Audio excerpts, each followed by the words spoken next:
BSEB Class 12, Now the Leaves Are Falling Fast, by W.A. Jordan, full Hindi explanation and analysis.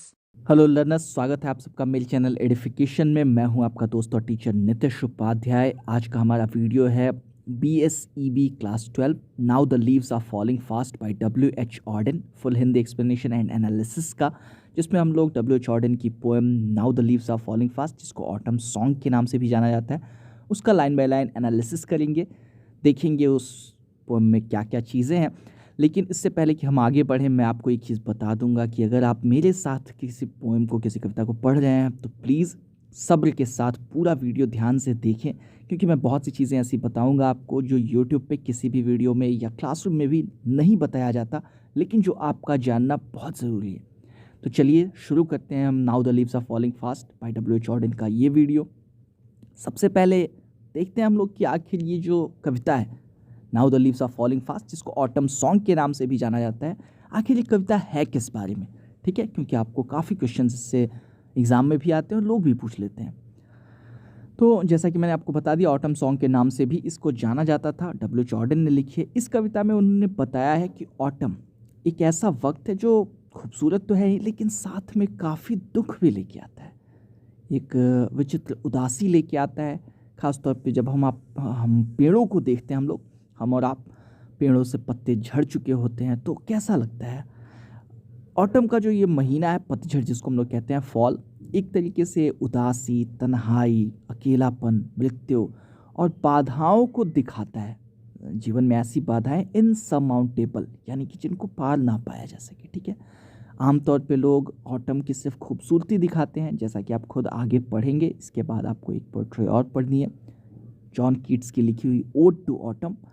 तो आमतौर पे लोग autumn की खूबसूरती ही ज़्यादा दिखाते हैं, लेकिन जॉर्डन ने उसकी खूबसूरती के अलावा उसकी वो उदासी भी दिखाई है जो ऑटम में छुपी होती है। ठीक है, ऑटम को वो एक ऐसा मौसम बताते हैं जिसमें सारा जीवन मृत्यु की तरफ अग्रसर होता है। एक तरीके से सिंबॉलिक है ये। इंसान की ज़िंदगी में ऑटम कब आता है? जब वो मरने के करीब आता है। एक तरफ कोई मर रहा होता है, दूसरी तरफ कोई किसी की नई ज़िंदगी आ रही होती है, और वही चीज़ पतझड़ में होती है पेड़ों के साथ। ये जो कविता है, ये 5 स्टैंजा की कविता है।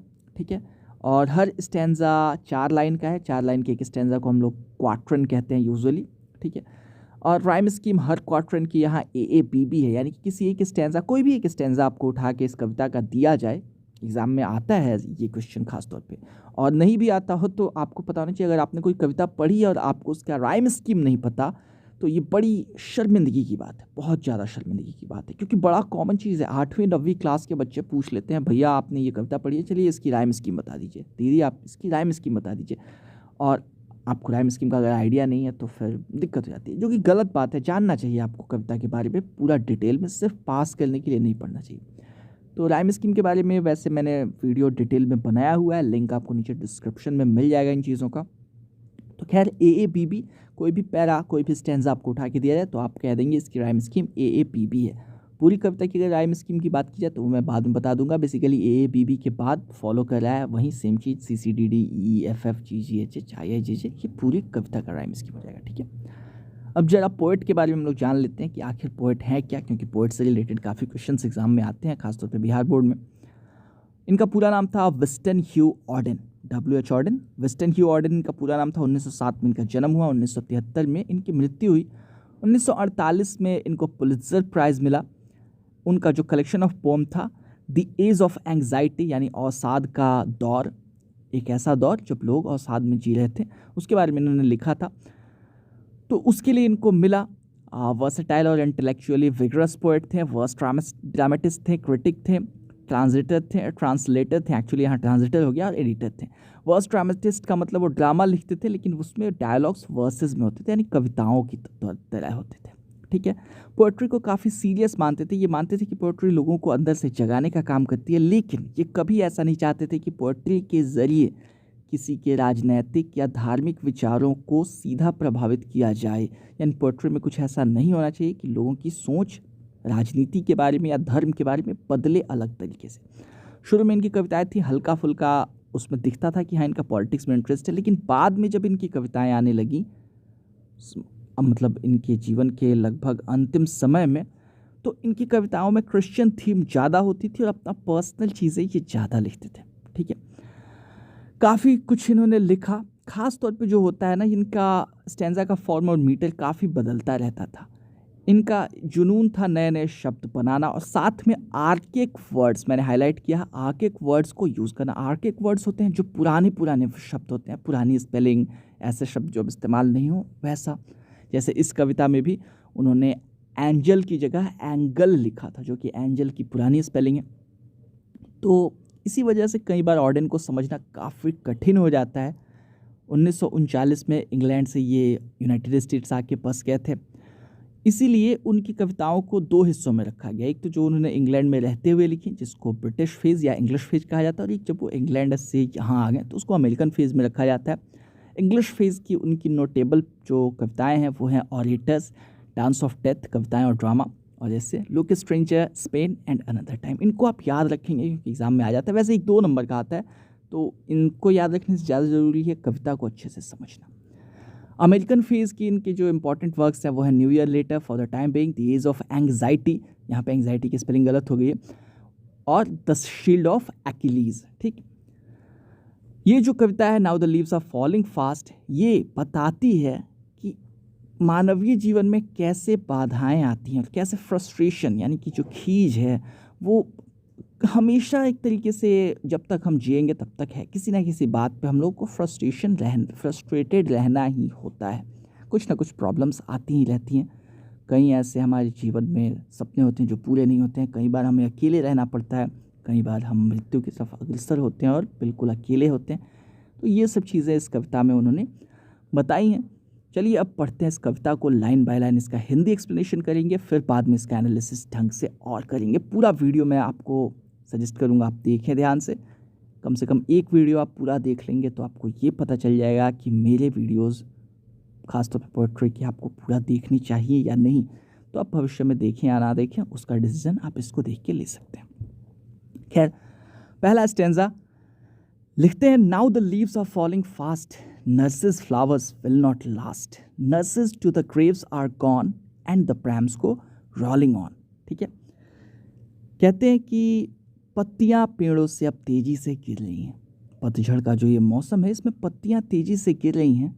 Nurses flowers will not last, और ये जो नर्स के फूल हैं ये ज़्यादा दिन तक नहीं रहने वाले। मतलब क्या हुआ, देखिए नर्स कोई एक पेड़ नहीं होता। बहुत सी कविता, बहुत से लोगों ने यूट्यूब पे मैंने वीडियो देखे हैं, लोग बताते हैं नर्स नाम का एक पेड़ होता है। नहीं, ऐसा नहीं है।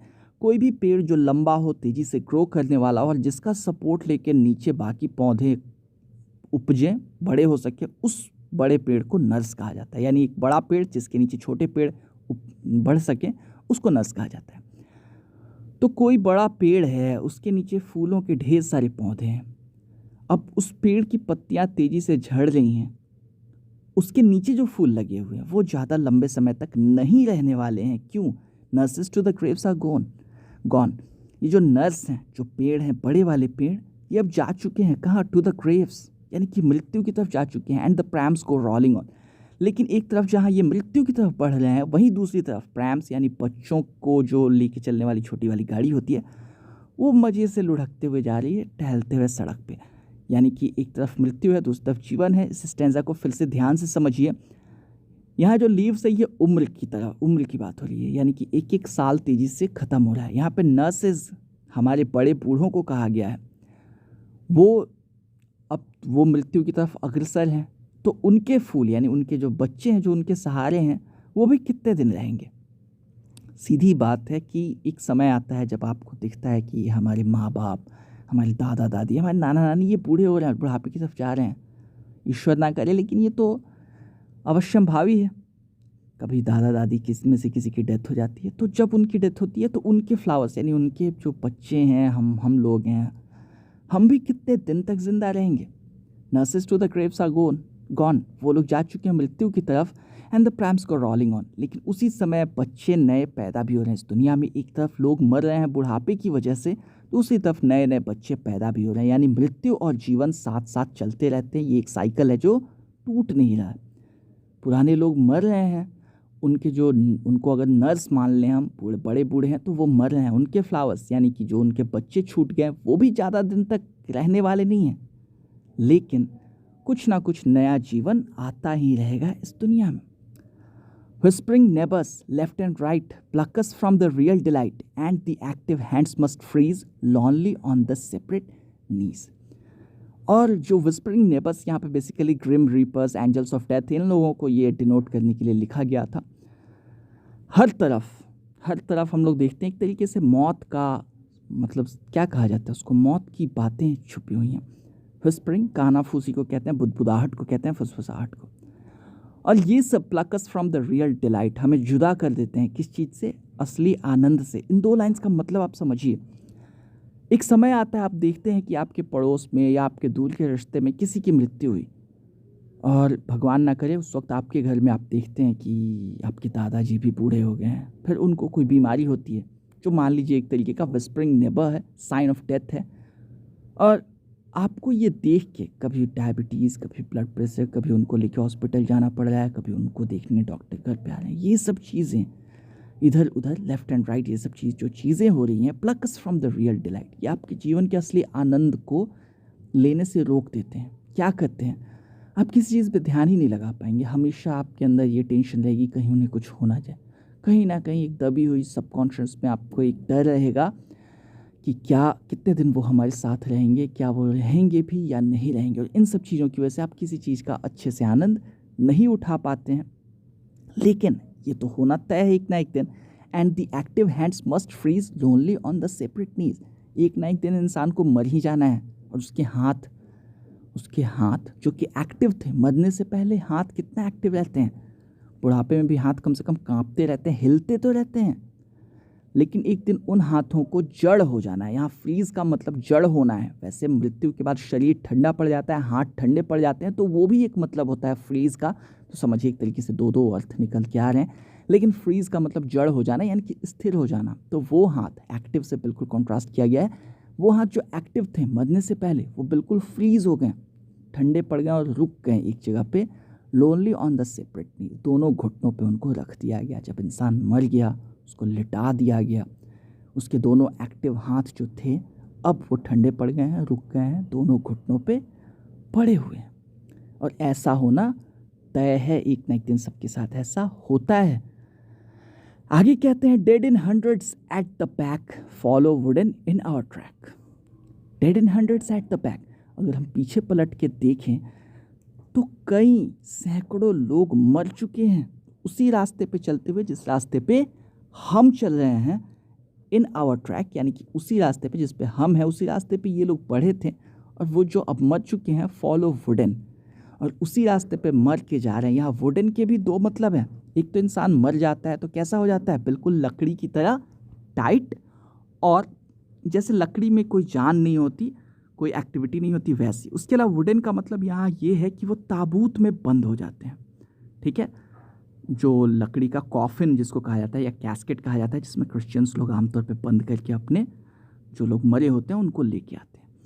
तो हम जिस रास्ते पे हैं उसी रास्ते पे ये लोग चले, उसी रास्ते पे ये बढ़े आ रहे हैं। सैकड़ों लोग जो अब मर चुके हैं ताबूतों में बंद, और बिल्कुल इसी रास्ते पे वो चले आ रहे हैं। और ताबूतों में उनको लेके कोई आ रहा है। वो कैसे आ रहा है, arms raised स्टिफली to रिप्रोव in false attitudes of love.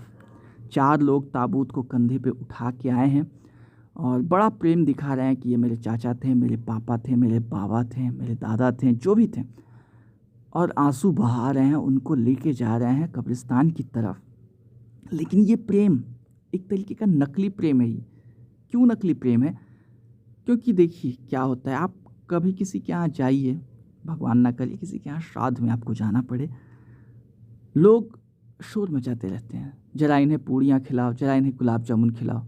ठीक है, 10 दिन पहले उनका कोई अपना मरा होता है, लेकिन किसी को कोई ख़ास उस वक्त फ़र्क नहीं पड़ रहा होता है। यानी कि 10 दिन में ही वो लोग भूल चुके होते हैं, भूल तो नहीं चुके होते, लेकिन अपनी ज़िंदगी में मगन हो चुके होते हैं। इसी चीज़ को फॉल्स एटीट्यूड ऑफ लव कहा गया है कि जब तक वो इंसान ज़िंदा था, और भी बहुत से मतलब निकल के आ सकते हैं, जब तक वो ज़िंदा था तब तक उसके बारे में आप लोगों ने अच्छा सोचा नहीं, या बोल भी आप लोग अच्छा नहीं रहे हैं अभी भी, बस आप लोग ऊपर ऊपर कह रहे हैं कि आपको इनसे प्यार है।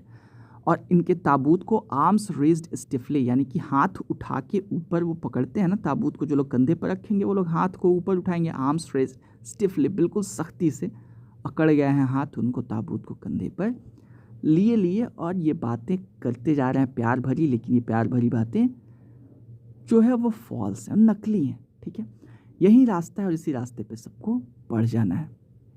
आगे कहता है starving through the leafless would trolls run scolding for their food and the Nightingale is dumb and the angel will not come. कुछ चीज़ें आप ध्यान से देख लें। सबसे पहले ये जो एंजल है इसको एंगल लिखा था इन्होंने, जो उनकी कविता थी उसमें, और ऐसा इसलिए था क्योंकि मैंने बताया ना ये आर्किक वर्ड्स काफ़ी लिखते थे, आर्किक के स्पेलिंग्स काफ़ी यूज़ करते थे। ये जो सीन है ये क्रिएट किया गया है एक जंगल का, एक ऐसा जंगल है जिस पे पेड़ों से पत्ते झड़ चुके हैं, जानवर भी शायद नहीं है। यही वजह है कि ट्रोल्स भयानक दैत्यों को कहा जाता है। ठीक है, ट्रोल्स कई कविताओं में यूट्यूब पे समझा दिया गया, मैंने देखे थे वीडियोस कि ट्रोल्स उन लोगों को कहा जाता है जो गंदी बातें करते हैं। नहीं, यहाँ पे बेसिकली ये ऑटम का एक मतलब दूसरा बता रहे हैं कि ऑटम का एक सीन क्रिएट कर रहे हैं। ठीक है, पेड़ों से पत्ते झड़ चुके हैं और उन्हीं पत्तों के बीच में जो दैत्य हैं दौड़ रहे हैं। स्कॉल्डिंग का मतलब ऐसे डांटते हुए होता है, लेकिन यहाँ चिल्लाते हुए, वो चिल्ला रहे हैं खाने के लिए। स्टार्विंग, भूख के मारे वो मर रहे हैं, खाना है नहीं, पेड़ों से पत्ते झड़ चुके हैं। तो जो जानवर होते हैं जो ट्रोल्स खाते हैं जिन जानवरों को, यानी कि हिरन, पाइजोन वगैरह, वो तो जा चुके हैं जंगल छोड़ के, तो कहाँ से मिलेगा खाना। इसीलिए खाने के बिना भूख के मारे वो दौड़ रहे हैं जंगल में। ऐसा जंगल जो लीफलेस है, पत्तियां हैं नहीं पेड़ों पे क्योंकि ऑटम का महीना है, इसमें ये ट्रोल्स दौड़ रहे हैं। And the Nightingale is dumb, ये सब देख के जो नाइटिंगेल है, जो बुलबुल है, वो भी शांत पड़ी हुई है, बिल्कुल मूक है, एकदम चुप है, बोल नहीं पा रही है, गा नहीं पा रही है। And the angel will not come, कोई फरिश्ता नहीं आने वाला जो हमें इन चीज़ों से निकाल के ले जाए। अब एक चीज़ समझिए आप, बेसिकली ये जो जंगल है जहाँ दैत्य दौड़ रहे हैं, इनका कंपैरिजन हमारी लाइफ से भी कर रहा है। हमारी ज़िंदगी भी एक समय होती है जब लीफलेस वुड की तरह हो जाती है, ना एनर्जी हमारे पास बचती है, ना कोई सपोर्ट बचता है। ऐसे में trolls run scolding for their food. ठीक है, स्टार्विंग ट्रोल्स, ऐसे में मृत्यु के दूत समझिए हमारे चारों तरफ दौड़ रहे होते हैं तेज़ी से चिल्लाते हुए अपने खाने के लिए। उनका खाना कौन सा है? हमारी आत्मा। ठीक है, हम मृत्यु की ओर अग्रसर हैं, लीफलेस वुड बन चुके हैं और मृत्यु के दूत दौड़ रहे हैं चारों तरफ हमें लेके जाने के लिए। And the Nightingale is dumb, ऐसे में ज़िंदगी में जो भी मधुरता होती है वो भी रुक जाती है। And the angel will not come, कोई एंजल हमारी आत्मा को बचाने नहीं आने वाला क्योंकि मृत्यु अटल है। आगे एक इमेजिन करते हैं मृत्यु के आखिरी चरण को, ये कि cold impossible ahead lists the mountains lovely head. आगे एक पहाड़ है जो कि ठंडा है, जिसके पार जाना समझिए मुश्किल है, और वो पहाड़ है बड़ा सा ठंडा सा एकदम, उसके पार जाना मुश्किल है, इम्पॉसिबल है, असंभव है। वो आगे है, लेकिन उसका एक दरिया है, एक झरना है जो उस पहाड़ से बहता है, सफ़ेद सा झरना। उस झरने से होकर जब हम गुजरेंगे, whose white waterfall could bless travellers in their last distress, जब अपनी अंतिम यात्रा पे हम उस झरने से होकर गुजरेंगे तो हो सकता है हमारे जीवन को कुछ शांति मिल जाए। क्या मतलब हुआ उसका? देखिए, आप मान लीजिए इसको एक जर्नी की तरह ट्रीट कीजिए। तो आप लीफलेस वुड से गुजरे, बड़ी गर्मी से होकर गुजरे, और फिर आगे आपको एक मिलता है पहाड़ जिसके उस पार आप नहीं जा सकते, लेकिन वहाँ पे एक झरना है। चलिए, थके हारे आप गए, आप झरने के नीचे बैठ गए, हाथ मुँह धोया, पानी पिया, झरने के नीचे नहा लिए, तो कुछ तो आपको राहत मिलेगी। यही चीज़ें ज़िंदगी के साथ भी हैं। मृत्यु की ओर हम अग्रसर हैं, कोई चीज़ हमें बचा नहीं सकती। एक बड़ा सा पहाड़ है जिसके उस पार हम जा नहीं सकते, समझिए एक तरीके से वो हमारा आखिरी ठिकाना है। लेकिन कुछ छोटी छोटी अच्छी चीज़ें भी अगर हमारे साथ हो रही हो वाइट वाटरफॉल की तरह, तो वो हमारी अंतिम यात्रा को सुखदायी बना लेंगी। यानी अपनों का साथ हो, ये सोच हो, कम से कम अंदर से सेटिस्फैक्शन हो कि हमने ज़िंदगी में कुछ अच्छा किया, तो ये चीज़ें हमारी अंतिम यात्रा को सुखद बना देंगी, हमें काफ़ी मदद करेंगी, हमें ब्लेस करेंगी हमारे लास्ट डिस्ट्रेस में। तो बेसिकली ये है कविता का मतलब। मैं उम्मीद करूँगा यहाँ तक आपको समझ में आई हो चीज़ें। अब जरा देखते हैं हम लोग कविता की और भी चीज़ें जो ज़रूरी हैं आपका जानना। सबसे पहले राइम स्कीम देखते हैं। जैसा कि मैंने शुरू में भी आपको बताया था, AABB इसकी राइम स्कीम है, और राइम स्कीम क्या होता है डिटेल में वीडियो आपको मेरे दूसरे चैनल पर मिल जाएगा। यहाँ मैं तेज़ी से आपको समझा देता हूँ। आप देखें पहला स्टैंजा उठा के, पहले स्टैंजा की पहली लाइन का लास्ट वर्ड है फास्ट और दूसरी लाइन का लास्ट वर्ड है लास्ट। फास्ट और लास्ट एक दूसरे से राइम कर रहे हैं, ठीक है, तो इनको हम ए लिखेंगे, और चूंकि दोनों एक जैसे हैं तो ए लिखेंगे। उसके बाद तीसरा गॉन है, जो कि फास्ट और लास्ट से तो नहीं मिल रहा, इसलिए इसको बी लिखेंगे। चौथा ऑन है, जो कि फास्ट और लास्ट से नहीं मिल रहा लेकिन गॉन से मिल रहा है, तो कौन को हमने बी लिखा था, इसको भी बी लिखेंगे। और इस तरह AABB राइम स्कीम आ जाएगी। डिटेल वीडियो आपको मिल जाएगा डिस्क्रिप्शन में, ज़रूर देख लें, आप समझ में अच्छे से आ जाएगी। थीम जाननी बहुत ज़रूरी है, क्योंकि बिहार बोर्ड में भी थीम से क्वेश्चन काफ़ी आता है। थीम, जिसको मैसेज या जेस्ट या सेंट्रल आइडिया भी कहते हैं, क्या है इसकी थीम? तो इसकी थीम पोएम के जो डिस्क्रिप्शन था पोएट का आपकी किताब में दिया हुआ, उसमें ही अच्छे से थीम इसकी बता दी गई है, इसलिए मैंने इसके साथ छेड़छाड़ नहीं की। थीम यही है कि मानव जीवन जो है उसमें कई तरह की फ्रस्ट्रेशंस हमेशा रहेंगी ही। कई ऐसे सपने हैं जो कभी पूरे नहीं हो सकते, और कई बार हमें अकेलेपन का भाव होगा, मृत्यु आनी तय है। यही इसका थीम है इस कविता का। टोन क्या है इस कविता की? टोन कहा जाता है यानी किस अंदाज में कही गई है कविता। तो बेसिकली इसकी टोन है पेंसिव या ग्लूमी, यानी कि सोच विचार उदासी से भरी हुई टोन है, उसी अंदाज में ये कविता कही गई है। इस कविता की सेटिंग कोई खास स्पष्ट नहीं है, लेकिन फिर भी ऑटम के सीज़न में ये कविता लिखी गई है। ऑटम के सीज़न पे तो हम कह सकते हैं कि इसकी setting the season off autumn है।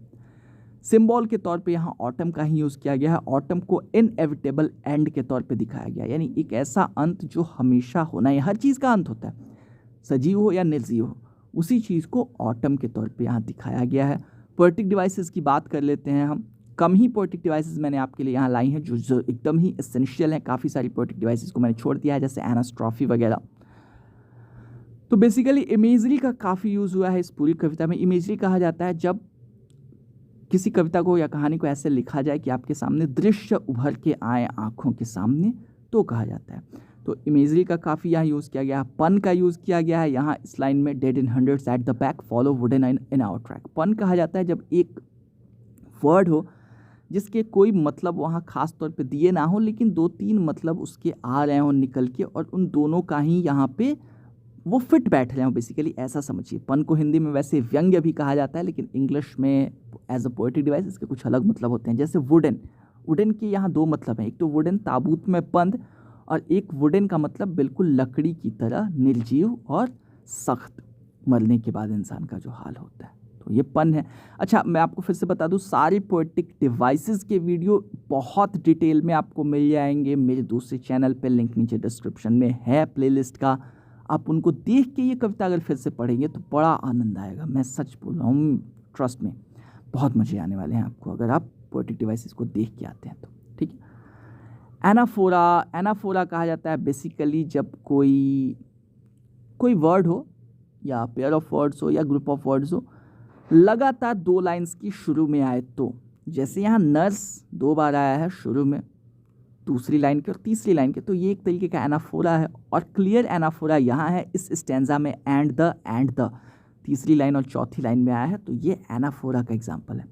एंटीथेसिस, तो जब 2 बिल्कुल अपोजिट वर्ड्स एक साथ आते हो तो एंटीथेसिस कहा जाता है। जैसे लेफ्ट एंड राइट बिल्कुल अपोजिट है ना, जैसे right and wrong, black and white, day and night, तो बेसिकली ये एंटीथेसिस का एग्जाम्पल है। और लास्ट में हम लोग देख लेते हैं एलिट्रेशन। ये एडिटिंग करते वक्त बड़ी भारी गलती हो गई है एलिट्रेशन के स्पेलिंग में, TI के बाद ON आएगा, आप लोग इसको ठीक कर लें। ठीक, एलिट्रेशन कहा जाता है जब 2 या 2 से ज़्यादा शब्द बिल्कुल आसपास हों और इनका शुरुआती ध्वनि एक जैसी हो, जैसे फॉलिंग फास्ट, फ। ठीक है, तो ये एलिट्रेशन है। वैसे ही हुज वाइट वाटरफॉल, यहाँ देखिए बहुत से लोग वाइट पढ़ते हैं, बहुत से लोग वाइट पढ़ते हैं, तो अगर वाइट पढ़ेंगे तो वाइट वाटरफॉल व, ठीक, लेकिन वाइट पढ़ेंगे तो हुज वाइट, यानी कि हुआ। तो इन दोनों ही केसेस में ये एलिट्रेशन का एग्जाम्पल है, इसीलिए मैंने आपको यहाँ पे दिया है। और इस तरह से इस कविता का पूरा एनालिसिस खत्म हुआ। BSEB क्लास 12 की ये जो कविता थी, now the leaves are falling fast by W.H. Jordan, मैं उम्मीद करूँगा मैंने आपको अच्छे से समझाया हो और आपको वैल्यू मिली हो, आपके काम आए, आगे आपके भविष्य में आपके एग्ज़ाम में काम आए। तो चलते हैं, मिलते हैं अगले किसी वीडियो में, तब तक के लिए stay safe, take care and keep learning.